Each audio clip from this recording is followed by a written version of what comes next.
大家好，老王我又来了。今天咱们来看这个菊花。你们总说我打粉丝做广告，那我不说品牌行不行？咱们看这个大菊花，这是一个室内的 AP。这个 AP 我跟你说，绝对是男人的好伴侣啊！见证奇迹啊！本儿，这里边藏点私房钱是相当的 OK 了。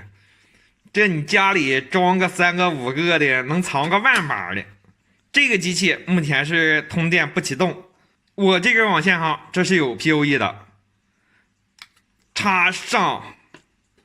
我们看到它这块是有个灯的，但是是一亮都不亮啊，那还唠啥？直接开拆。拆开之后，我们看到这个里边的做工也是相当的哇塞呀，硕大的一块散热片。全覆盖了，这你让别的厂家还咋活呀？继续把这个大散热片给它拆掉，全拆开之后，这我才发现呢，这个底座也是金属的，和这个上面这都是铝的，满满的全是爱呀。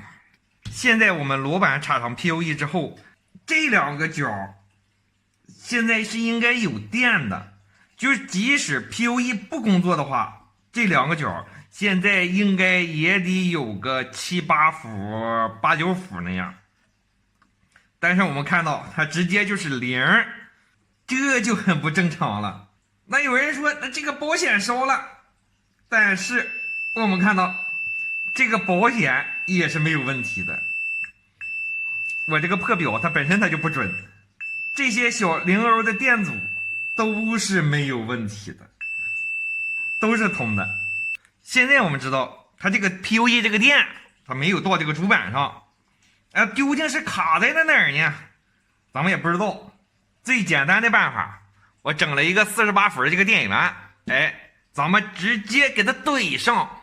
在这里提醒一下各位爱鼓捣的同学啊，千万不要在家自个儿没事瞎鼓捣。这48伏这是，你就别说48伏，你12伏，你问你主板上怼错了也够呛啊。这个角上面这是正极，这个角这是负极，怼上，这大火花砰砰的，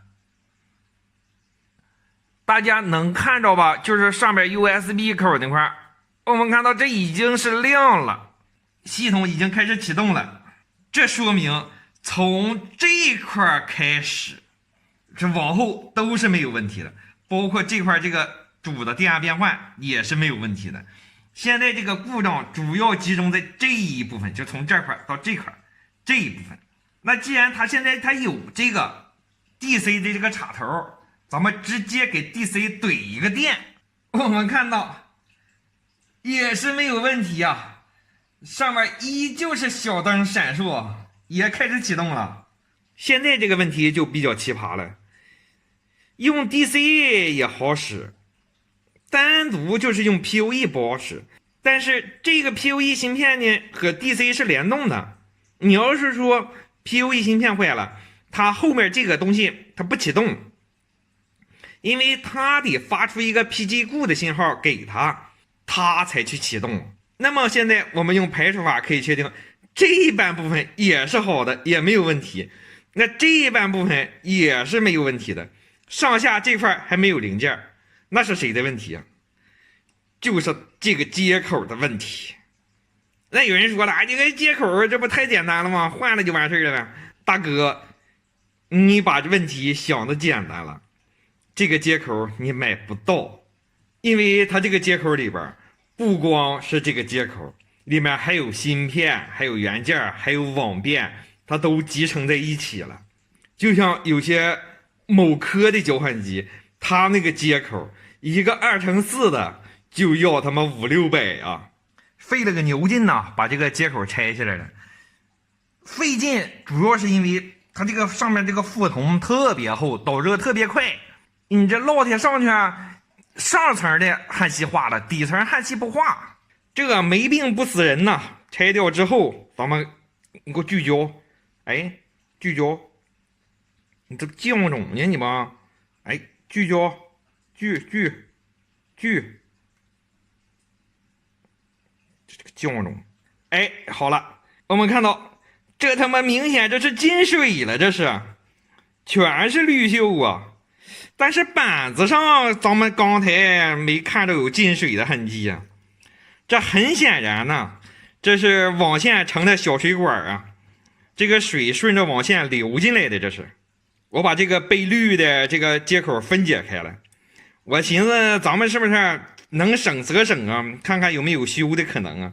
但是后来我一看呢，这他妈玩意儿是一体注塑的，没有任何可维修的可能性啊。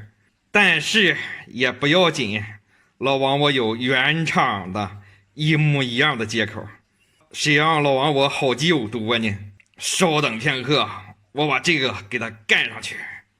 为了节省大家时间呢，换完接口我直接把机器组装好了，因为这个机器发热量实在太大，不敢裸板通电视啊。现在我们再插电，小灯亮了起来，开始启动。握把界面成功进入。我现在这里新建了一个无线接入点，老王123，系统状态也是正常的。这个用户就是我的笔记本，这是我新连的另外一台手机。这信号强度我操了-6，我的妈妈，这手烫，这不得脑袋疼啊！这又变成-5了。数据传输一切正常，没有问题。通过维修这个机器啊，我悟出了2个道理啊。第一，有些时候啊，你不能光通过表面现象去了解。就像这个机器，你看着它光鲜亮丽的，其实早已经被滤了，但它自己还不知道。第二，就是你不管你拥有再好的东西，都需要无微不至的关心和爱护，否则一样被滤啊。本期视频到此为止，拜了个拜。